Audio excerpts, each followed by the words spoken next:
Hey, compressed air, that'll come in handy. Blue is like a nothing thing, and then red is, they call permanent, but it is not. And then green is actually as permanent as it gets, which is fine for what we're doing here, because you really don't want these threads to come back out. So that's all installed in there, and we're going to into there and wind that in.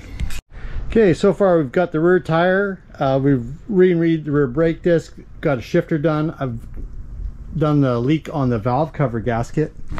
Stephanie's over here doing re-and-read on the second bike. I thought I'd just make sure I included both of them in the same frame so you knew there was two. And this is his small workspace. This is kind of cool to see how some people are able to really do it right. Beautiful spot. And yeah, so we're just gonna play with this. We're gonna take a quick break here, I think. Almost time for food. Yeah. It would be fun, they said. There's the Cuba link. Cuba. Holy, that's dirty. Yeah, it's gonna need to be cleaned and re-greased. Get the kerosene bucket. Okay, there you go. Okay, you ready? Well, rode them both, and my short little legs picked that one, believe it or not. Anyway, that one's going up for sale. It's probably already going to be gone by this video comes live. It's been a pleasure working here today and helping sort out these two amazing 701s. And for those lovely people right over there. Today's job, same shirt, I think it's the same day, different day. We're doing a brake refresh on this Gixxer 1000. It is getting to be quite old. Time flies. And we just had a gentleman who we know really well and a friend at the racetrack who got incredibly badly hurt because his brake line split. Probably had something to do with rooting and fatigue and a little bit of abrasion and such like that. I can't comment, I haven't seen the bike. But it's caused a lot of people running a little older equipment to be diligent. So we're going to do brake lines on this bike. We're doing brake pads, and we're doing complete caliper overhauls, replacing all of the pertinent seals. And so I have these all apart here. And as far as tips go, remember, whenever you're doing work, if you feel you're in over your head, always think about what are the ramifications if I do it incorrectly. Brake work could go really badly sideways. But if you're feeling ambitious and you want to get it all apart, take your time, lay it out all really well so you have everything orientated. Clean all your parts thoroughly. And then with brake calipers on the rebuilds, what I typically do is I lubricate the seals with brake fluid, because whenever you're working with anything, use the medium that it lives in. Don't do oil in here, because that will damage or could affect the type of rubber they're using. So we're going to lubricate it in brake fluid for the installation, and so that we can get all the brake pistons back in nice and smoothly. And yeah, and then we'll carry on with this job, and maybe a couple other insights will come up and we'll talk about those as well. So a little bit of extra information about these things. You'll notice here that there is two seals, a fat one and a skinny one. The fat one is actually the hydraulic oil or brake fluid seal, and that's what keeps the fluid on the inside. The outer one, the skinnier one, has a little groove in it. It's called the lip seal. The purpose behind the lip seal is actually to help pull the piston back in. So when you take your finger off the brakes, it'll just pull the piston back in just a hair, releasing the brake pressure. You don't need much, just a tiny little film of brake fluid on these things will just allow, and you just wiggle the piston back in, and it will just allow it to slide in until it's flush. Done. So the cooking show part of it, that one's the finished one. That's one we haven't touched yet. And also I thought I'd talk about, these are Takiko, Japanese branded calipers, and brake manufacturers through the years have tried all kinds of different things to see what they can do to increase performance. This is a quad pad setup. I've seen as many as 6 separate pads in a caliper. Everyone seems to be going with the Italians now, and Brembo is king, and if you want high performance brakes, they're the ones that everyone's starting to lean towards. And There's lots of different systems. As you saw, this one was had a seam down the middle, and it's called a split caliper, and it's bolted two halves together. Now, believe it or not, that actually can lead to flex and brake performance decrease. So a better brake caliper is actually forged from all one piece. That's incredibly hard to do from a manufacturing standpoint, and that's why they're so expensive. This bike is actually also one of the very first motorcycles that was ever fitted with radial mounted calipers. That means the bolts go in this way rather than that way. And that was developed because they discovered that the bolts, if they go this way, the caliper is more secure and doesn't flex or move.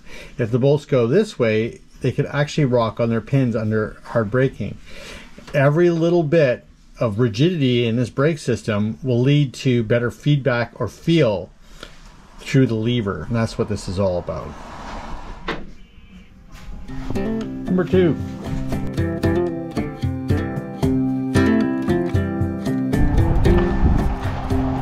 Well, the other day I was snacking on some blackberries and I gave Brindy a couple, and she says she likes them.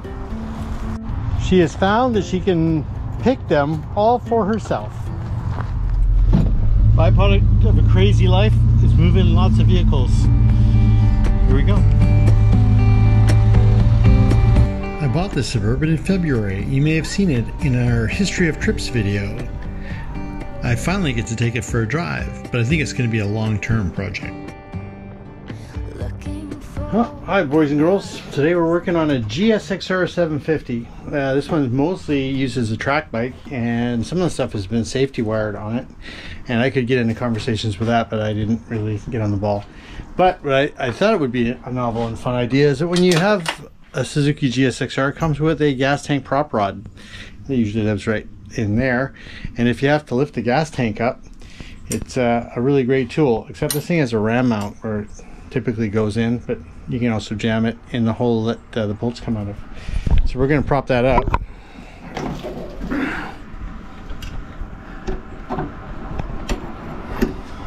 And that's the way it works. And we're getting in here, we're going to do an air filter swap. He's going with a K&N. I probably would have advised against it.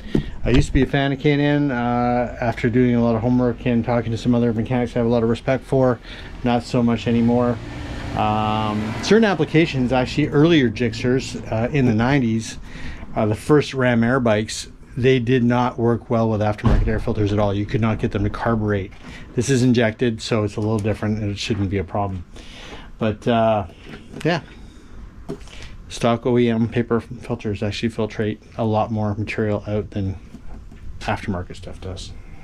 Well, the beauty is whatever filter we put in there, it's going to breathe a hell of a lot better than that thing. Holy cow. Well, now that we've gotten past that nasty air filter, all Ram Air bikes get it like that. Spark plugs. Really cool thing is every bike comes with a spark plug wrench in it, strangely enough. And this is one I keep specifically for this job because nothing works as well as an OEM spark plug wrench. If you put a socket in there, you gotta get the right adapter to get the height right and all that kind of stuff.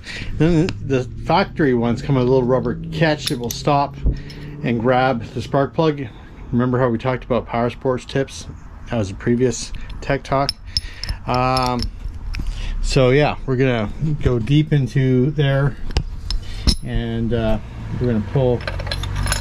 See how it just is right there? You can put just a short 10 mil on there and pull that pucker up, pull that sucker out of there. Strangely, it makes me want to go to the bathroom. So a while ago, I started sticking stickers on my friends' bikes, and they're little squids.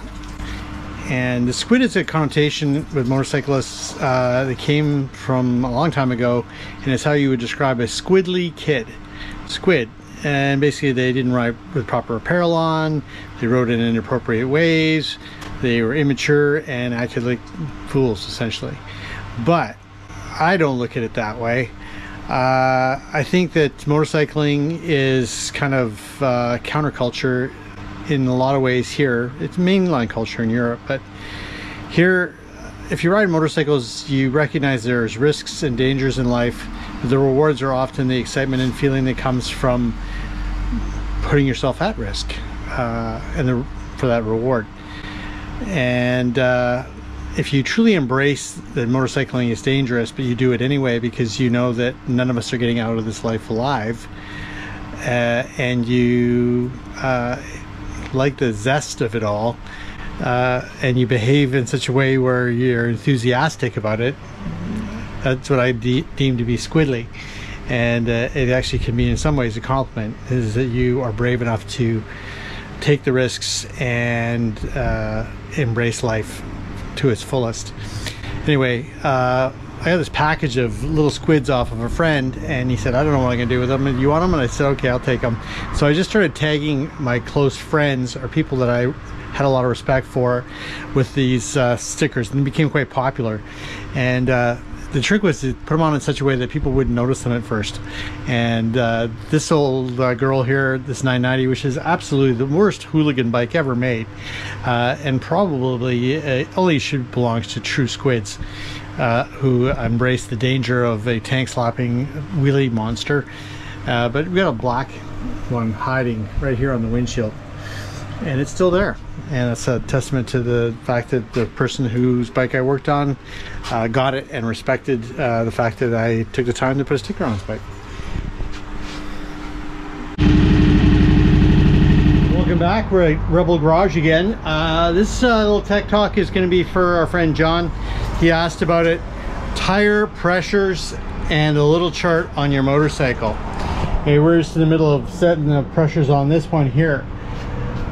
Part of the deal with selling a motorcycle in Canada is it has to have a lot of stuff, and one is, for your safety, it has an information chart on it telling you what the appropriate tire pressures are for your motorcycle.